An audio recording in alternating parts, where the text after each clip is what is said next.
Not sure who, but somebody got into the mouse trap last night and they dragged it all the way over here. So I don't think that was no mousey that got into that, but don't know who it is. It'd be great to have a little motion sensing night camera, but I'm not there yet. So clearly when I reset this trap, I need to make sure it's someplace that only mouse-sized critters can get into. It's a beautiful day today. A lot warmer, a lot sunnier than yesterday. Today I'm going to try to dig out this last berm here. Just be me today because James has to do lawn mowing and other lawn care duties. Off in the distance here we got more residents collecting sticks and putting them on the bonfire. You can see we're clearly due to have another bonfire soon. It's a pretty regular occurrence, at least during this season. There's just a lot of brush and stuff here that's got to be burnt. The hope is someday to get into making charcoal or using the wood more effectively. At the moment, we just have to get rid of it, and what does remain we use as biochar to help fertilize the beds. But we could definitely be doing a lot more with this given time.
Once again, our friend the ducks are out doing their thing.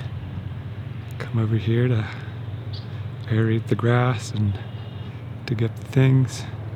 Yeah! Awesome! Yeah! That was great! Thank you.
So I've got a pretty good little routine going here. Having the right tools always makes things easier. This here is the sod cutter. So I just start by using my weight rather than my muscles to cut through the grass here, which has really thick roots. The stuff is not easy to get through. And I'm going to make some rows here. I'm trying to make these as wide as my shovel, maybe just a little wider, but not too much, sort of that same range.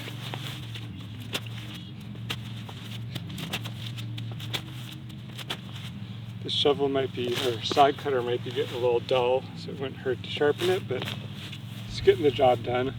Also, I should be kind of wiggling this back and forth to really loosen up the sod. So dig it in, wiggle it back and forth, dig it in, wiggle it back and forth.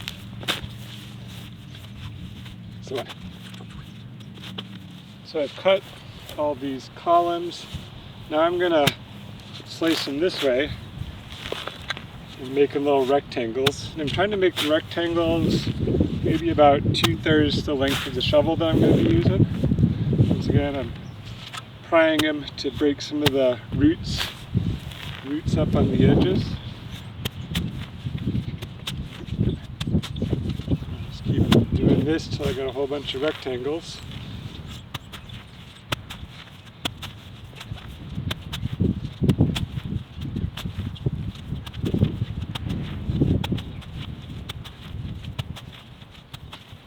Next I've got, it's a trenching shovel.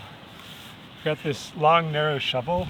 It's got the D handle on it and it's relatively flat. It doesn't have a big bend to it. And this D handle is great because it allows me to really get all my weight behind it and just push it in there. And because it's relatively flat, I can keep from digging too deep into the soil. Just pry it out, throw it on the mound.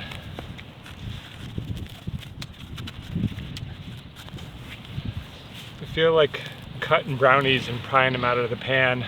This stuff is pretty heavy, holds together real well. It's quite a brick, and that's one of the reasons for doing the size that's small, is it's just tough to pick up a piece that's bigger than this and tiresome. So keeping the bricks the size that's easy to handle makes it not as much work. And making it something that fits entirely on the shovel means I can use the advantage of the leverage that the shovel gives me. It doesn't always stay on there, so sometimes I just gotta pick it up and throw it over my hand. It's surprising, but this D handle makes a huge difference over trying to do it like this. You just get so much more control and power in the way you want it with that D on there. Someone got out again.